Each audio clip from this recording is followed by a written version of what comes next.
record to cloud. Okay, let's get it started.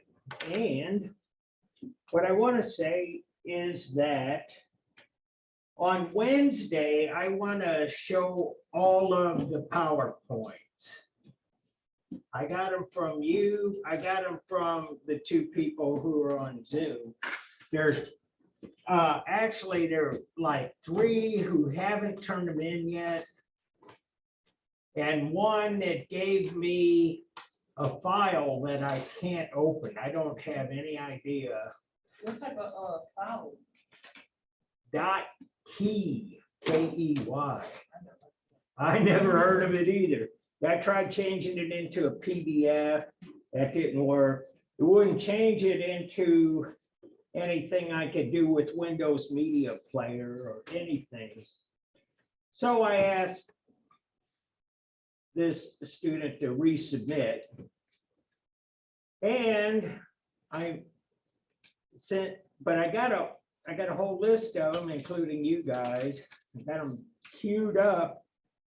But since they're not all done, that's what we'll do on Wednesday.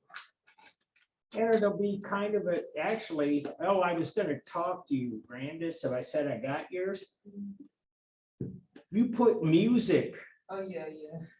I love that. I go, wow, you know your way around this stuff. Yeah, I know how to video edit and stuff, so I just record my voice and then I put it in the software.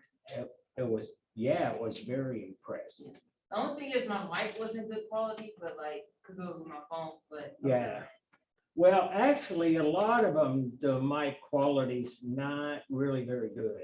And even on this, even though we got microphones here, this is not very good either.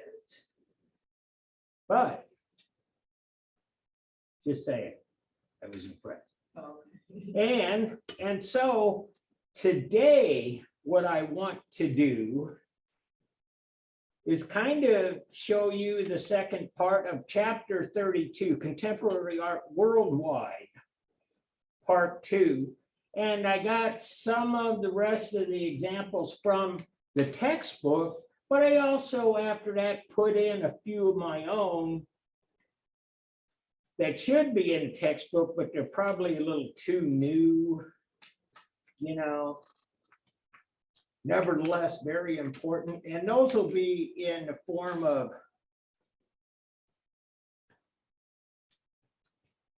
websites like Ai Weiwei, Bansky, El Anatsui, Yinka Shonabear, and Damien Hirst. And so, rolling it back to the start,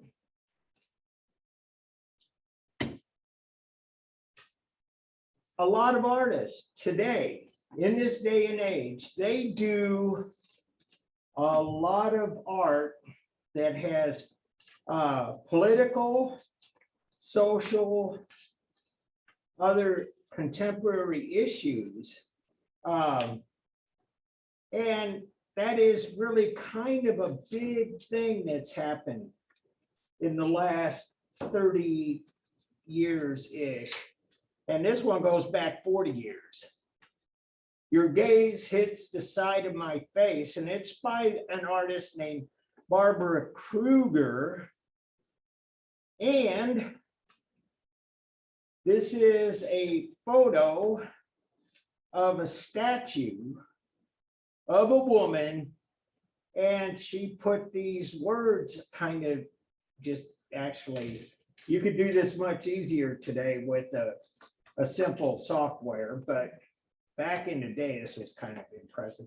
She was somebody who was trained as a graphic designer / commercial artist. So she knew how to kind of move her way around this media. But what this refers to, your gaze hits the side of my face. In 1981, there was a lot of discussion, especially among feminists and feminist artists and feminist studies, and talking about something that they referred to as the male gaze.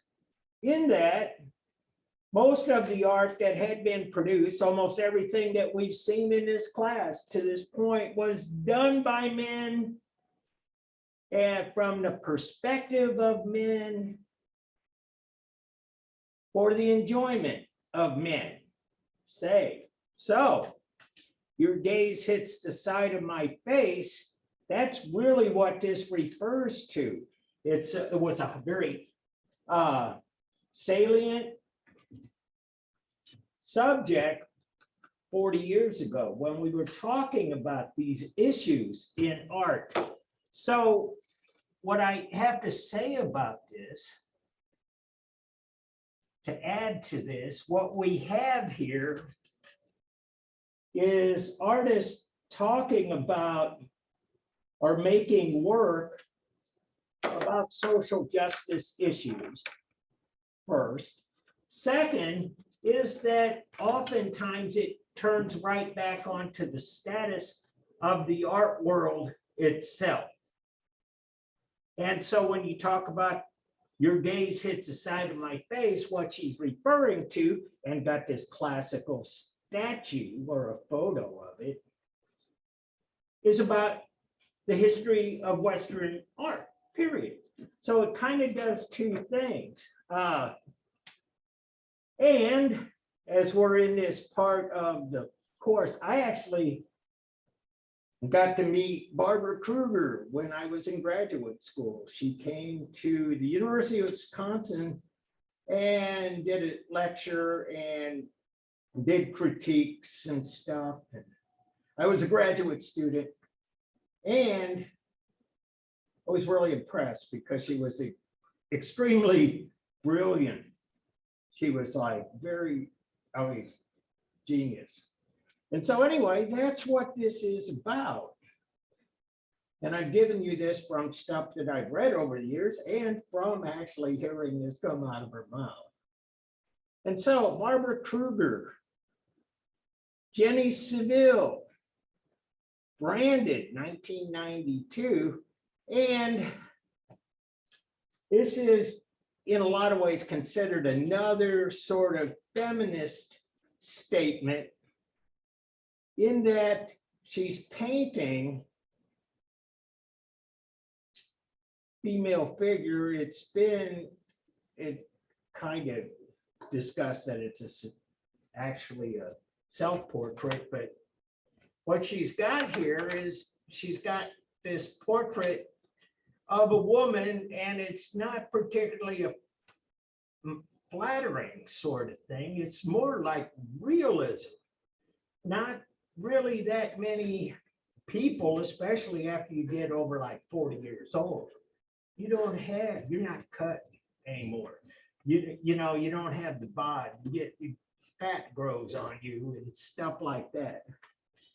And so she, in the paint, which these are wonderfully painted, from thick impasto and stuff, she scratched in these words about what we would call today body shaming. And it says here on her breast, I'll zero in on this: support,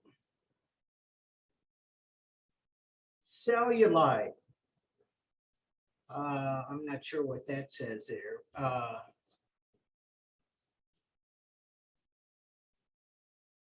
Decomfortable. Anyway, bottom line, it's about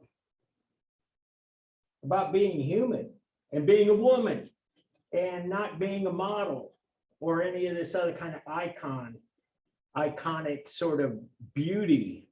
There had been a number of artists, I should say, that like Jenny Seville did this kind of work. And one who painted or drew nudes nude women because that's been the subject throughout this whole art history, but from the vantage point of her own body. So she would be looking down at her body and painting pictures from her own perspective, which was really kind of cool.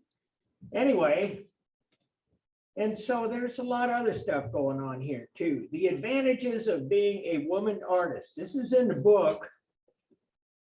Working without the pressure of success, not having to be in shows with men because they were very segregated in those days. Having escaped from the art world in your 4 freelance jobs. Knowing your career might pick up after you're 80, being reassured that whatever kind of art you make, it will be labeled feminine, etc., etc. Another political statement, and by the Guerrilla Girls, a public service message from the Guerrilla Girls. And basically what they did, they made art. They were a collaborative. There were a bunch of them. And they did 2 things. One is that they made posters and billboards that they put up all over New York and especially around the art district at the time, Soho and Chelsea. And the other was performance art. And basically what they would do is wear gorilla masks, crash parties, opening receptions of galleries that were particularly sexist. And so here, I got this. This is, that photo's kind of off. Anyway, bottom line, you got to go potty. Oh boy. This is from when they visited Truman State University. Division of Fine Arts presents to Truman State. We had some of the Guerrilla Girls actually come up and speak to us too. As I say, this is, and here was one of the posters slash billboards. This was actually came in. You got to go. Hey, you guys, I gotta take a 5-minute break. You guys go with that? And I see Julia's online too. All right, 5 minutes. I'll be right back. And let's see, can I pause this? Resume recording. There we go. I was telling you about this. And so what the Guerrilla Girls were activist artists. And so they'd taken performance art and advertising and a bunch of things into the art world, and it was basically directed at the injustices in the art world. And so there was another guy, Robert Mapplethorpe, self-portrait. He was primarily a photographer.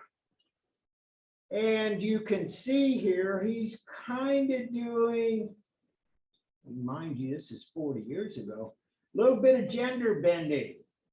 He kind of looks like he's got lipstick and eye makeup. But of course, he's not got a shirt, and you can see that was at least still have a male body. And so anyway, this was gay activism, and basically gays were not well represented in art as well. And all of these people I've shown you are like pioneers in the field.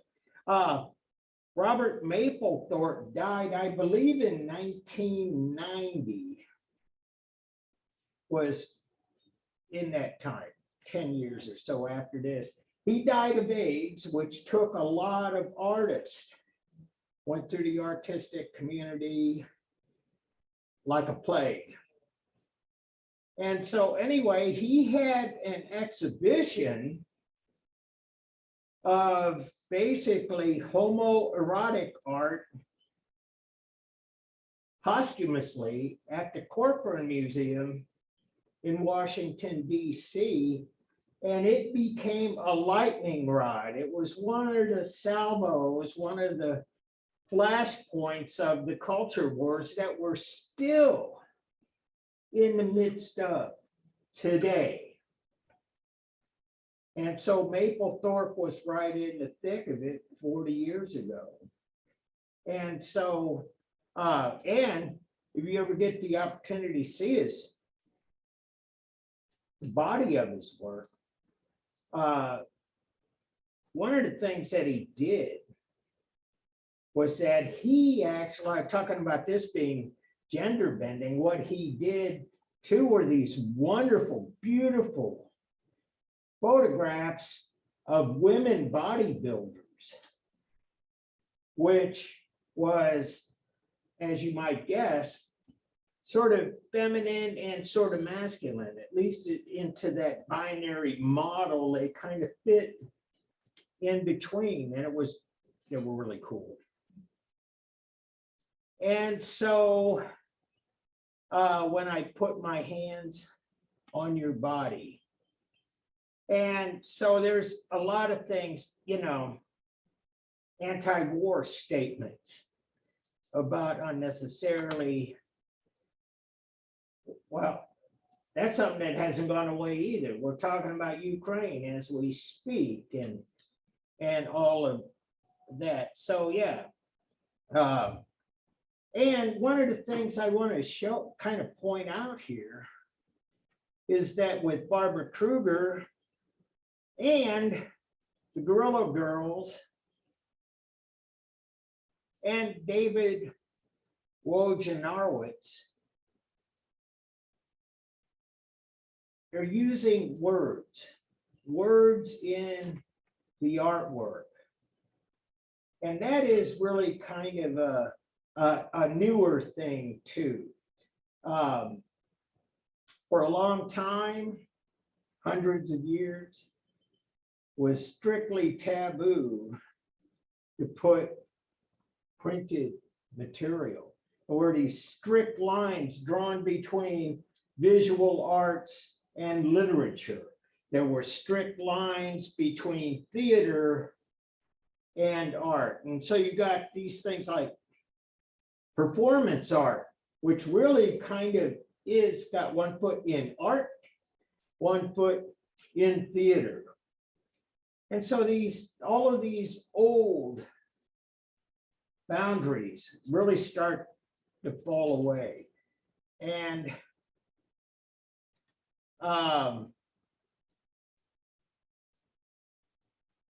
Shazia Sikander, Perilous Order.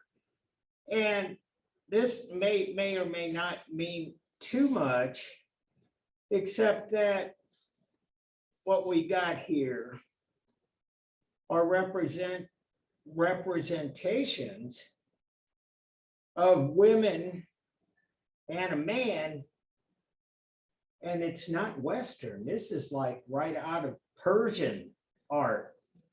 So we start to see artists bringing in from other cultures that were in their own way totally unrepresented. And here's one. This is from South Asia, Shirin Nishat.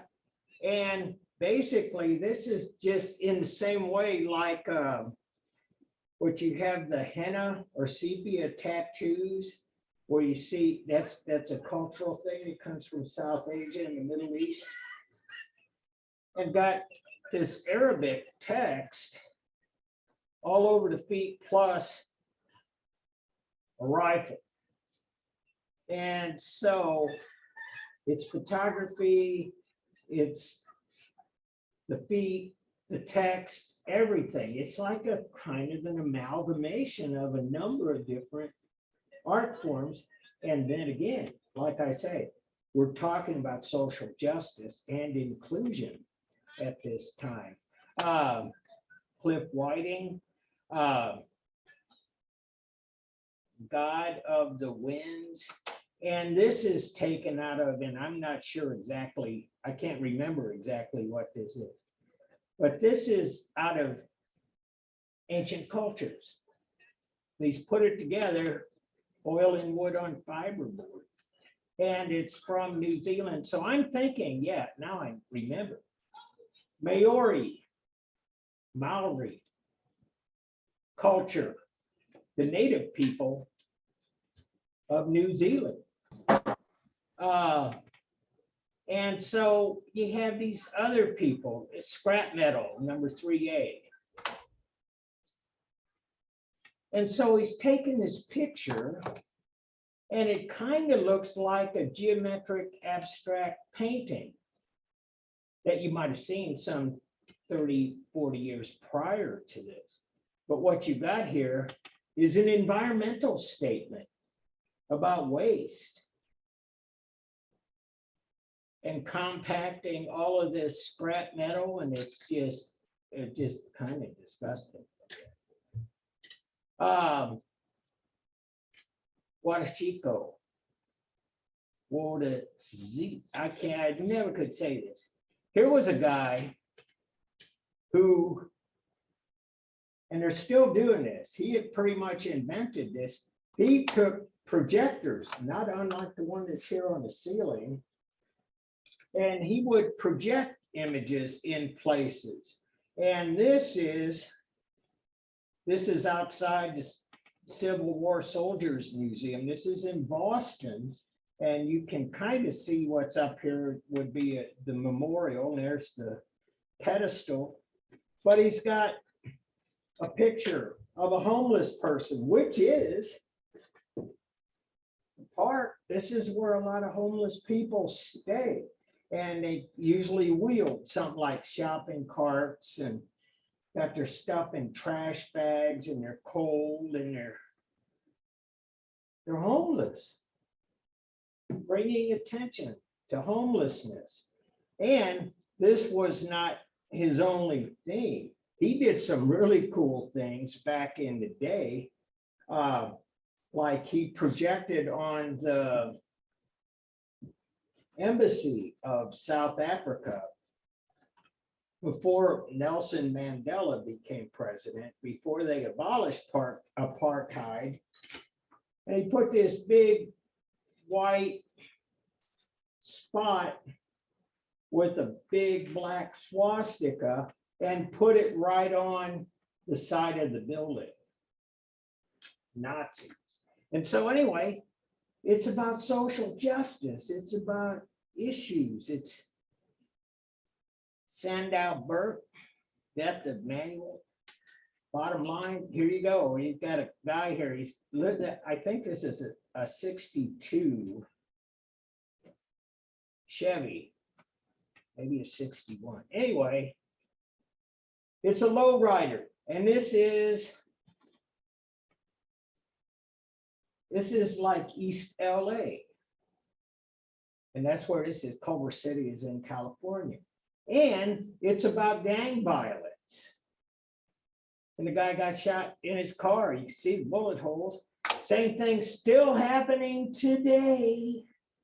But this guy is bringing it into the art to increase awareness, to fight for social justice, and all of the other maladies of society. And this one is really kind of cool. It's called The Death of Manuel. And it's based on this painting by Jacques-Louis David from roughly 1790.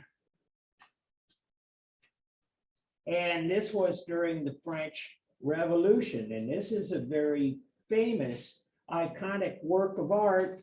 And Burke is kind of bringing some of that art history back into play.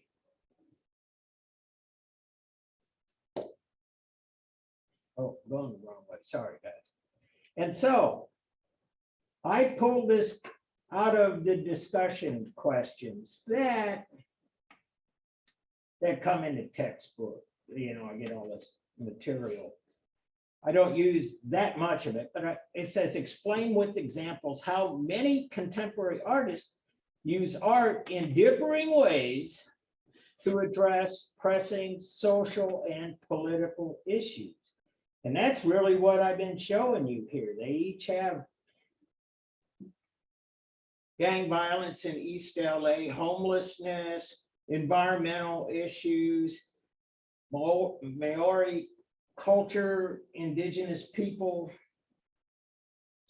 Middle East, South Asian, Persian, etc., death and war, gender issues, women's issues, so on.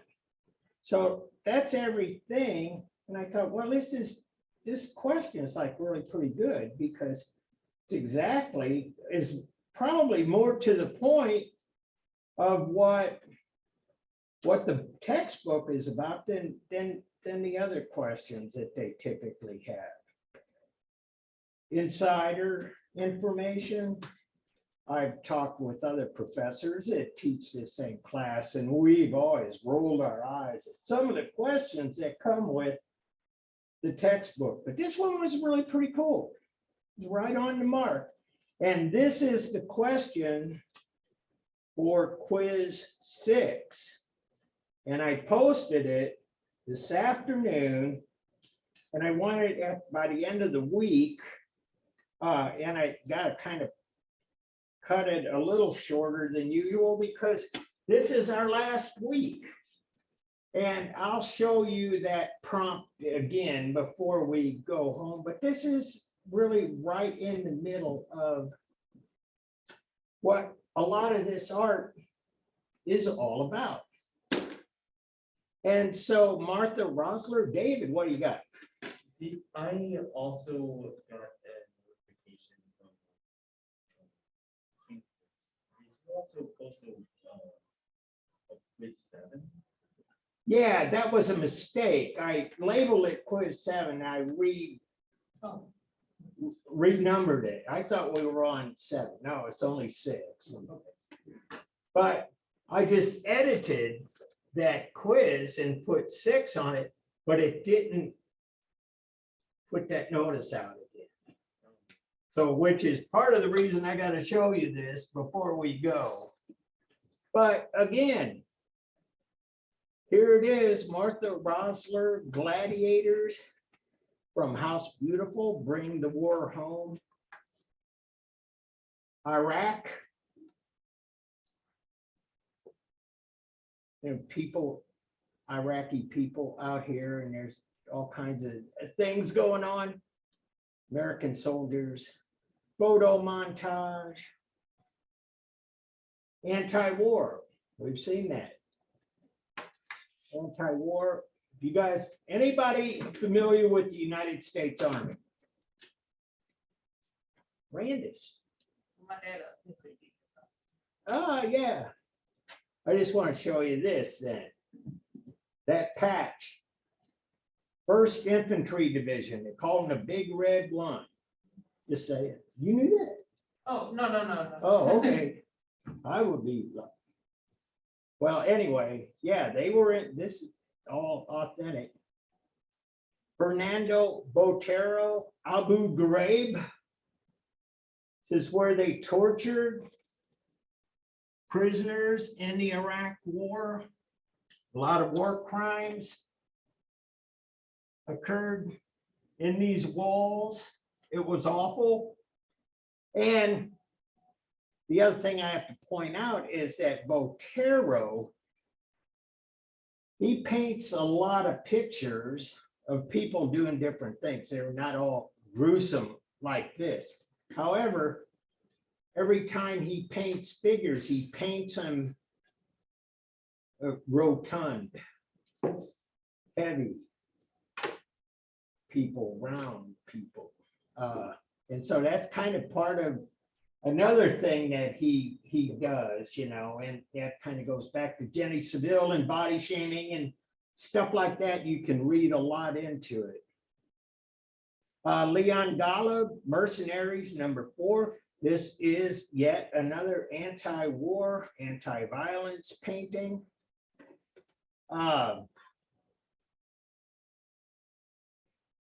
Willie Bester, homage to Steve Biko.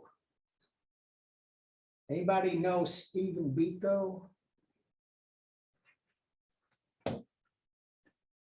Oh, he's like a hero. Peter Gabriel wrote a song about it. Oh, it's called Biko. Biko, Biko, Biko. Anyway, I'm killing it in not a good way. Stephen Biko was an activist in South Africa fighting for social justice, and they arrested him and they killed him. And so there he is in chains, and there is the cemetery. And all of these different little vignettes and all of these little scenes have everything to do with the conditions in South Africa in the 1980s. Actually, I think they let Nelson Mandela out of prison. This was in 1990, because when I got my degree, we were doing graduate school commencement, graduation, and that's what everybody was talking about. They freed Mandela. That was like huge. But by this time, Stephen Biko had already been a martyr. But at any rate, Hans Hockey, Mobil's management in New York believes that its South African subsidiaries sales to the police and military are but a small part of its total sales. Total denial of supplies to the police and military forces of a host countries hardly consistent with the image of responsible citizen. I'm tripping over my mask, sorry. In that country. So this is like what we're talking about today, right now as we speak. And there were people like Hockey that were talking about how Mobil Oil was supporting the apartheid regime in South Africa.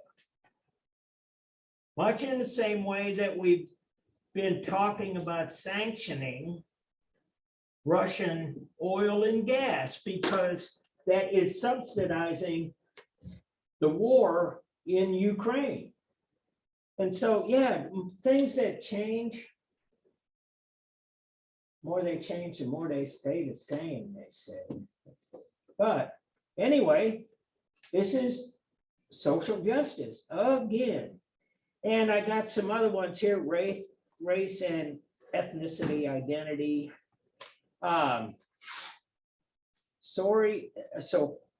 Kari Douglas Camp, Big Alagba and Sikibo, 1995.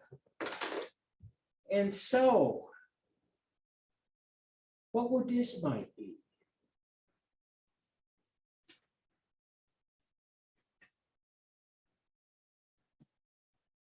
Well, there were a lot of artists at the time, even including my friend, Faith Ringgold, that I talked about last time. And they were making art the same way that their ancestors had made art, out of scrap stuff. And especially if you were African American and you were enslaved or impoverished, you didn't have a lot of stuff to make art with. But as humankind, all over the world makes art. It's part of being human. And that's what this actually refers to. It's art made of this kind of stuff. It's not particularly art material, steel, feather, wood, mirrors. Mirrors, yeah, like broken up mirror glass and stuff, and some cloth and so on. My friend, I love to call her friend, Faith Ringgold, she actually made dolls in the same way that people who were enslaved made dolls for their children out of corn husk and other materials that they had on hand, but they were kind of, how should I say this? In terms of polished art, they were kind of crude. On the other hand, they were extremely beautiful. You could look those up if you get a chance. Faith Ringgold, her dolls, it was awesome. Trigo Piola La Tele. And this is Museum of African Art. And this is basically all of these people. And there's a figure in front and has a TV screen. Now, mind you, this is an 88, so it's like over 30 years old. But the idea of having television screens that could bring you images from all over the world was really kind of still only minimally explored at that time. We've come to take that for granted. But there was a Korean artist, a guy named Nam June Paik, and he did, instead of painting this kind of scene, he would actually install television screens with feeds from all over the world. At the time, it was novel, it was high tech. Today, you know, we've got them up and down our hallways here, you know. But in a lot of ways, that is kind of how art does change things, art and technology. And so anyway, this is kind of symbolism here too. Some of this got a heart, love, spoon and fork, thinking about eating, thinking about new shoes, new car, stuff. Zhang Ziaogong. Bloodline, family, number 2. Check this out. Chinese, what could this be saying? That's a young couple with a baby. Baby's yellow. And that's a racial stereotype too, which is still, I can't wrap my mind around. Still, and I turned 68 last week, and I still can't figure this out. But, you know, we have Black people, but I've never seen anybody that was Black. We have white people, and I have never seen anybody white like this, like a sheet of paper, never. And so we have these things. We have brown people, supposedly. Of course, that's kind of maybe the only correct one of the bunch, because we see they talk about Native Americans being red. I never saw that. And Asians, yellow. And that's really what this is about. It's about bringing in a little Asian boy into the world. And the other part of it is not circumcised. That's a Western thing that comes out of the Jewish tradition. And so anyway, that's why that had to be in there, but big family. Kiki Smith.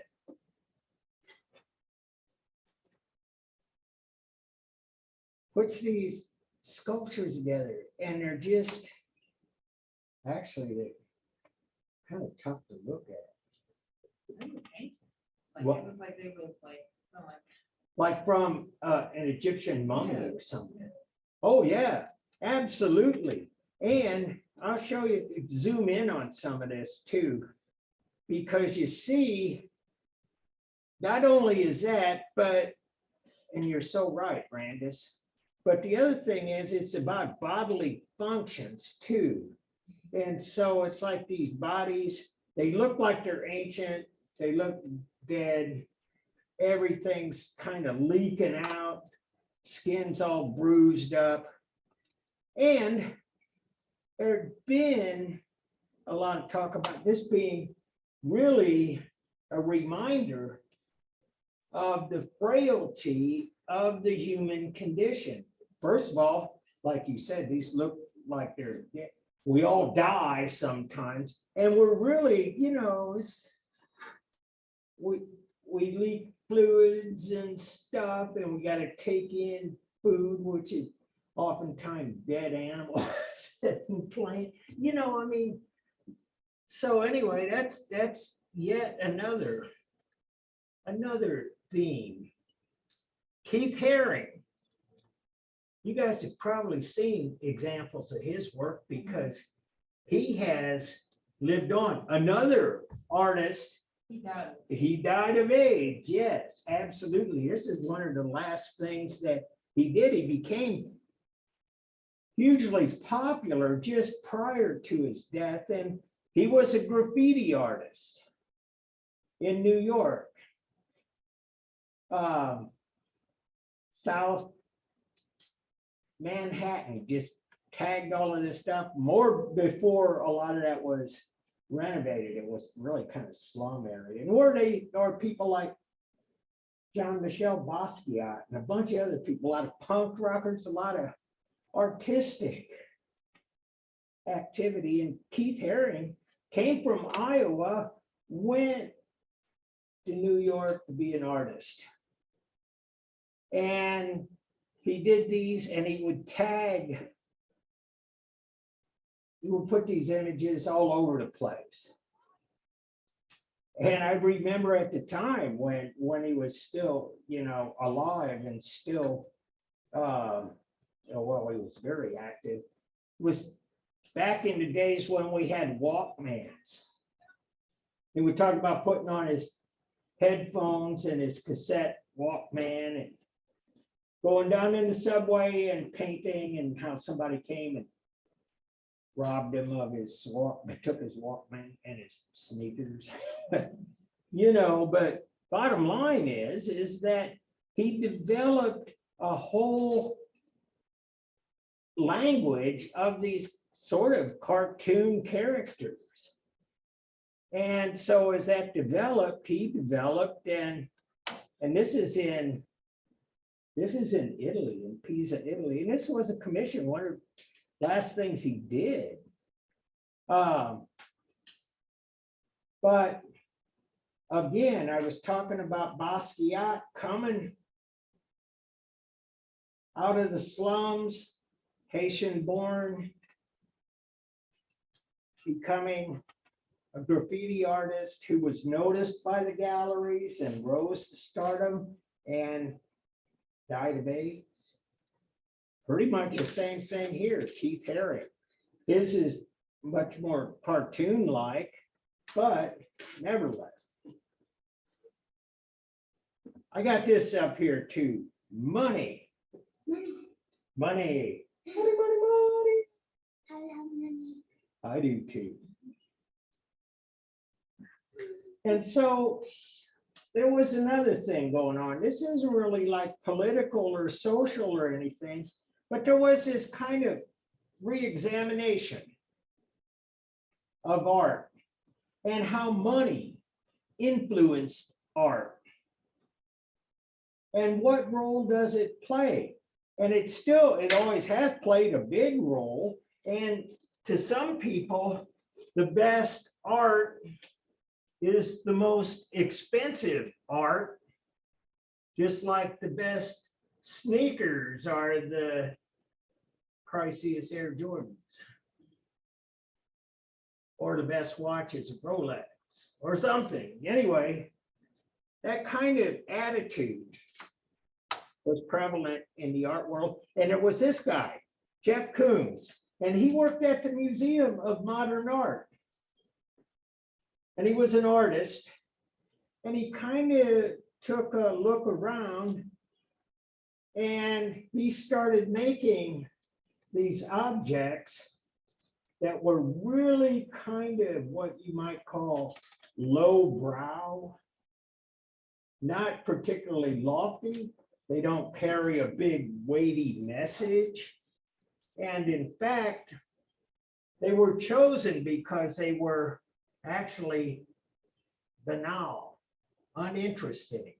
A lot of this stuff, for example, this is 3 feet 5 inches high, so it's kind of big.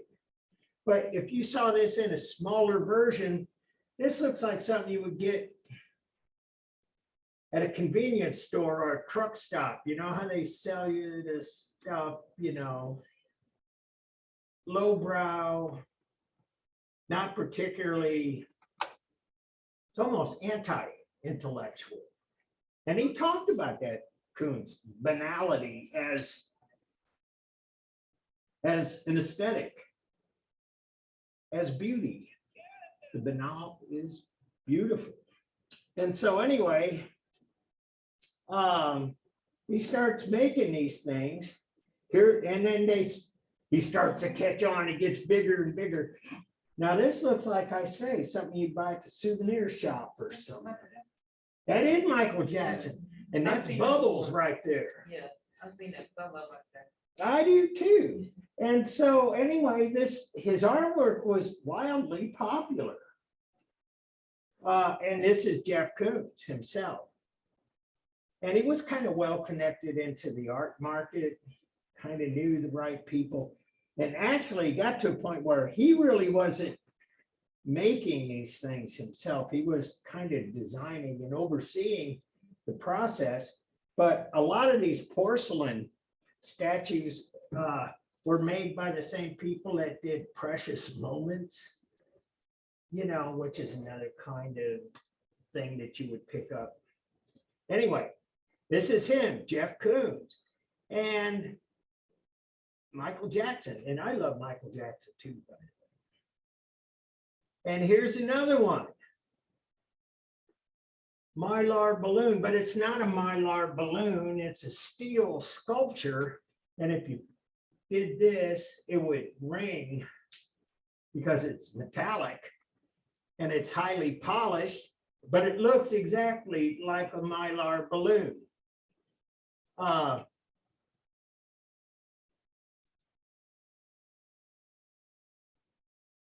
Oh, it's not available on this device. I don't like that. Oh boy, I gotta pull this down. X this out. Let's see, where's my share? Let's go back here. All right, so anyway, I had a little video. Here's a headline. And this is from a long time ago. A bunny sculpture by Jeff Koons just sold for $91.1 million. Another sign that the art world is unearthed from reality. So this guy, like I say, he was well involved in the art market, knew how to get prices, and this stuff that he made commands high prices. And I don't know that I got the time to explain all of this, but there was a convergence here. Back in the old days, when we first started looking at art in this class, who was controlling the art? Mostly the Pope and the bishops, and then wealthy people. And then we have this time, late 19th century, first part of the 20th century, where nobody was controlling the art. In fact, artists were left to their own. People like Van Gogh and so on. They just sort of did their art without the demands of the people who commission the art, to be sure, and the art market. So anyway, Jeff Koons kind of turns all that around. He makes art to sell for this kind of money. And the people that buy it are extremely wealthy people and a lot of hedge fund managers buy this as an investment. And so this sold for 91.1, 10 years from now, maybe 120 million, etc. Okay, so here are some of the other ones that I brought into the mix.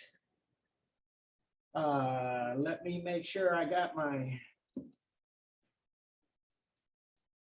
share. There you go, guys. And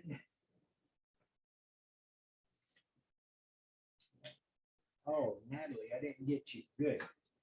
Ai Weiwei. I was going to show you this.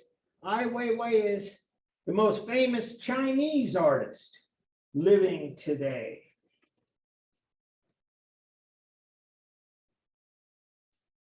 And he was a guy who came to America, Chinese born, studied art in America, went back home.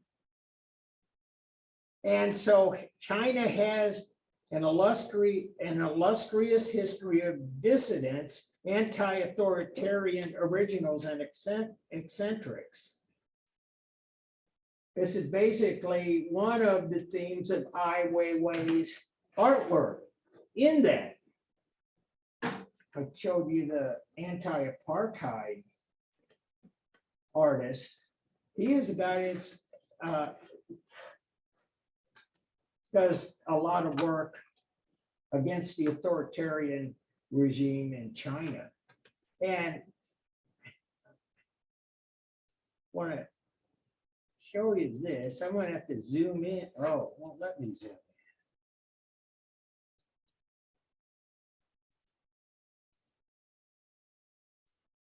Oh. Ah.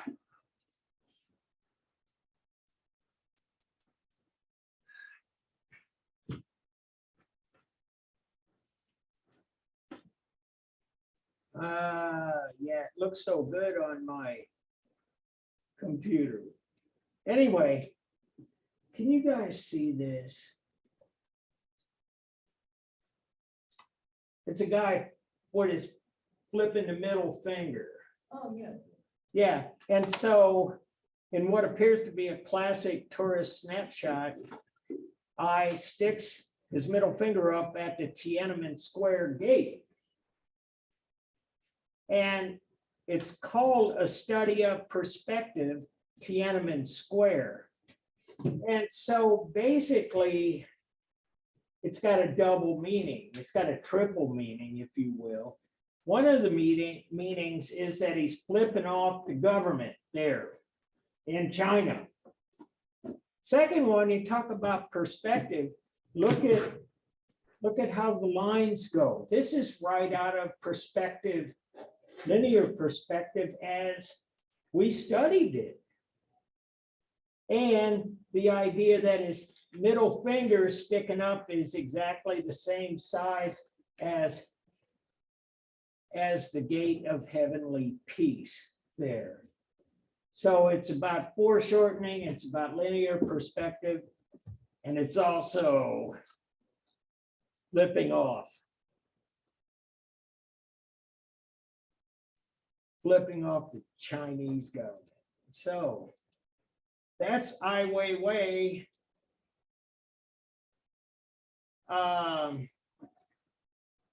I'm gonna show you this one. This was actually in the news just a couple of months ago, October 2021. Shredded Bansky artwork sells for 25.4 million. Bansky is an artist who we don't really know who he is because he's remained anonymous. He's a street artist, and what he did here was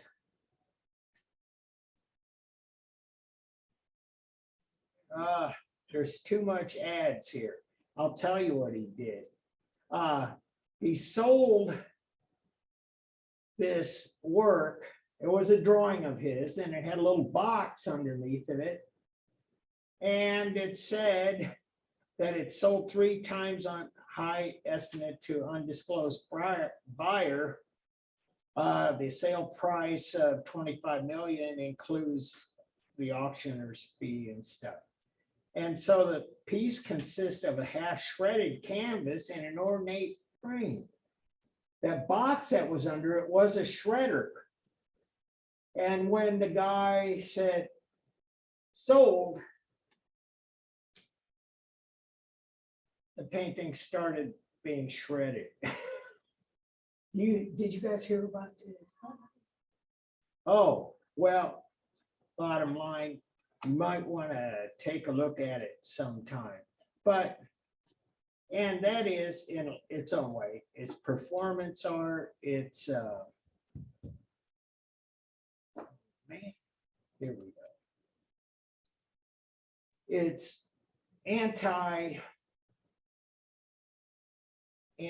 what should I say? Anti-food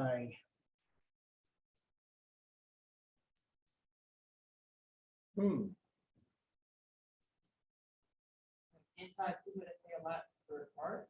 Yeah, commercialism. And so I'm sorry, I'm trying to get this share.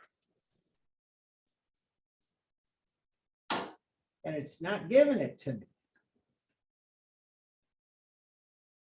I said, what the heck? New share, that should be it right there. It's doing this one. I wanted to do. Are you guys at home still with me?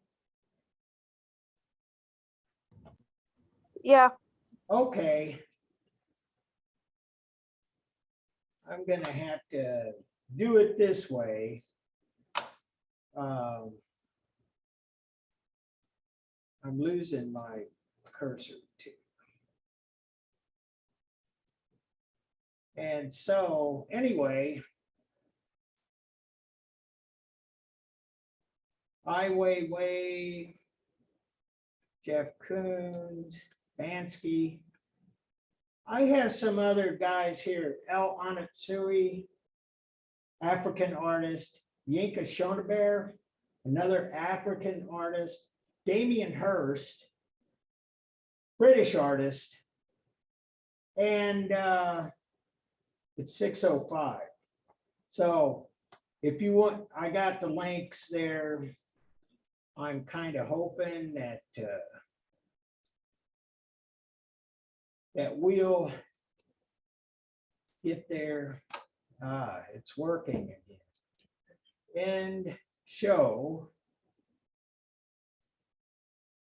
And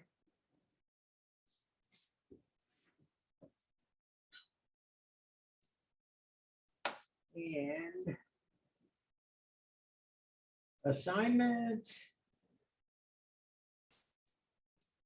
Quiz 6. See, I did this, I changed it. I said 7, but it's really 6. Due April 30th. And let me make sure our folks at home can see this. Yeah, they're looking at it. Good. With examples, explain with examples how many contemporary artists use art in differing ways to address pressing social and political issues. Use examples from chapter 20 excuse me, 32, which was today's PowerPoint and the one on Wednesday, or the lectures of 420, 425, which was today and Wednesday, because I brought in some other people too. So anyway, 2 pages, one for each example. And cite your sources. And you don't have to make this a research paper. And I wanted to talk to you slightly, just a little bit about that issue. A lot of people believe that when you're asked to cite sources, it has to be some scholarly publication or something. A lot of people don't accept anything except peer review sources and stuff. I'm not really looking for that because this is sort of an opinion paper, but I do want you to give me the sources so I'll be able to find what you were talking about. And that's really the point of citing the sources. So I gave you guys some links. If you did want to do El Anatsui, fine. Just give me that website so I can get to it, so I know what you're talking about. And so it's due Saturday. I can't push it much later than that because the semester ends Thursday and I got to get everything graded, buttoned up, and all of the stuff I don't like about being a teacher, but anyway, any questions about that?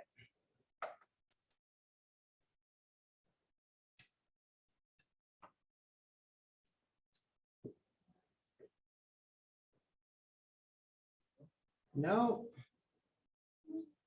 Me. Oh, look. Oh, she wrote by. So I guess that's the best word I have. See you guys on Wednesday. We'll look at those narrated PowerPoints because they're worth seeing. And so adios, all you guys at home, all of you guys across the internet.